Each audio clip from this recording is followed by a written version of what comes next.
ایران کے حملوں سے اسرائیل میں کہاں پر سب سے زیادہ تباہی ہوئی ہے، یہ سوال سب سے امپورٹنٹ ہے۔ حالانکہ حالیہ دنوں جو جنگ چل رہی یا حالیہ دنوں مشرق وسطیٰ میں جو حالات خراب ہیں، اس میں اسرائیل دراصل کہیں پر ملوث نہیں تھا۔ لیکن اس سے پہلے جو دو جنگیں ہوئی، ایک اسرائیل اور ایران کے ساتھ، ایک اسرائیل امریکہ اور ایران کے ساتھ جو جنگ ہوئی ہے، اس میں اسرائیل کو کہاں کہاں نقصان پہنچا ہے، کتنا نقصان ہوا ہے، کتنی تیزی سے اسرائیل ابھر سکتا ہے یا اسرائیل کو کتنا بڑا دھچکا لگا ہے، دراصل اس کو یہاں پر سمجھنا بہت اہم ہوگا۔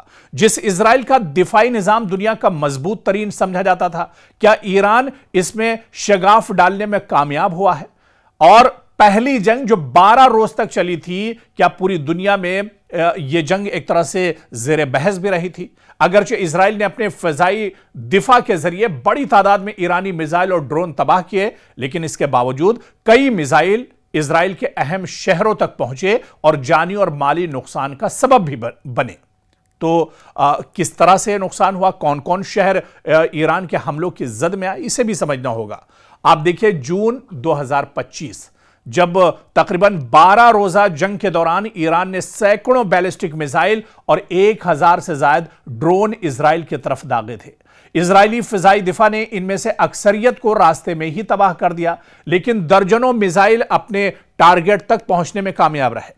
سب سے زیادہ متاثر ہونے والا علاقہ تل ابیب اور اس کے اطراف کا وسطی اسرائیل تھا۔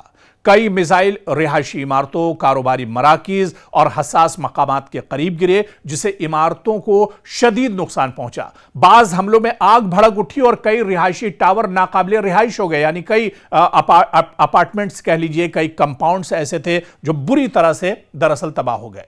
دوسرا بڑا ہدف حیفا تھا ایران کا، جہاں ایران کے حملوں میں حیفا کے کئی صنعتی علاقے، آئل ریفائنری کے اطراف نقصان کی جو خبریں تھیں وہ بھی سامنے آئی، جس کے بعد توانائی کے شعبے اور صنعتی سرگرمیوں پر بھی اسرائیل کو بہت بڑا دھچکا لگا۔ اور اسی طرح سے جنوبی اسرائیل کا شہر بیر شیبا بھی متاثر ہوا، جہاں کئی بڑے صنعتی جو ادارے تھے، کئی فیکٹریاں تھیں، اس کو بھی دراصل نقصان پہنچایا گیا۔ اور اسی طرح سے بیت یم میں ایک رہائشی عمارت پر میزائل گرنے سے متعدد شہری ہلاک ہوئے، جن میں بچے بھی شامل تھے، کئی افراد بھی اس میں زخمی ہوئے۔ اگر مجموعی نقصان کی بات کریں تو مختلف معتبر رپورٹس کے مطابق اس جنگ میں اسرائیل میں کم از کم کئی افراد ہلاک ہوئے، جن کی تعداد بہت سی جگہ پر 30 یا اس سے زیادہ یا 2800 سے زیادہ بتائی جاتی ہے، اور تقریباً 1500 سے 3200 افراد زخمی ہوئے۔ جی ہاں، ایران کے حملوں میں 3000 سے زیادہ اسرائیلی بری طرح زخمی ہوئے، اور زخمیوں کی تعداد مختلف اداروں کے اعداد و شمار میں مختلف بتائی جاتی ہے۔ حالانکہ مالی نقصان بھی غیر معمولی تھا، بہت بڑا مالی نقصان ایک طرح سے اسرائیل کو ہوا تھا۔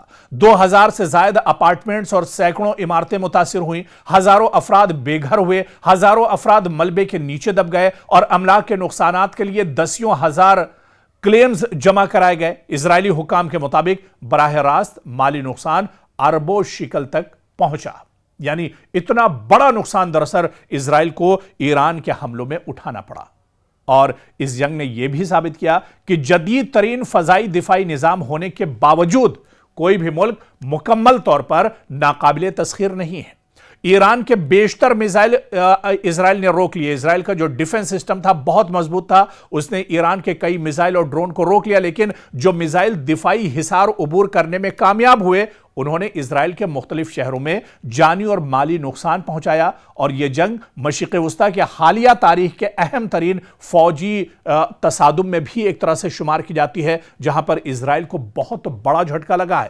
بلکہ ماہرین یہ کہتے ہیں کہ اب جو کشیدگی دراصل امریکہ اور ایران کے درمیان چل رہی تھی، اس میں اسرائیل اسی وجہ سے نہیں کودا کیونکہ اسرائیل کے پاس دراصل اب اتنی صلاحیت نہیں تھی، اس کے ہتھیاروں کی کمی تھی، دفاعی نظام کی کمی تھی، اس کے فوجی دراصل اب لڑنے لائق نہیں تھے۔ لگاتار مشرق وسطیٰ میں جو کشیدگی چل رہی تھی، اسرائیل کے فوجی اتنا زیادہ تھک چکے تھے، اتنے چور ہو چکے تھے کہ وہ اب جنگ کی پوزیشن میں نہیں تھے، اور اسی وجہ سے اسرائیل اس جنگ میں دراصل نہیں کودا۔